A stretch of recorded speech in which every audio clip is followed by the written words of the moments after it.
ली राउर ई महीना के पॉकेट खर्चा 1500 रुपया। वाह, मतलब 50,000 रुपया हम कमाई आ हमरा के 1500 रुपया तू पॉकेट खर्चा देता रू। हाँ तो ठीक बा, रउए अपन पूरा 50,000 रखी। हाँ हम पूरा पैसा रखेम, लेकिन घर के खर्चावा तो देम नु। हाँ खर्चा दे देम। ठीक बा, तो हिसाब जोड़ी।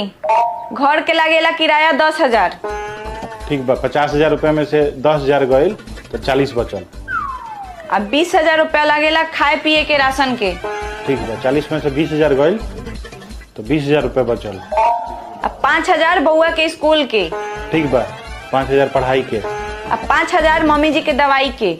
ठीक बा, 5,000 दवाई के तो 10,000 बचल। अब 5,000 हमर क्रीम पाउडर के सब लागेला।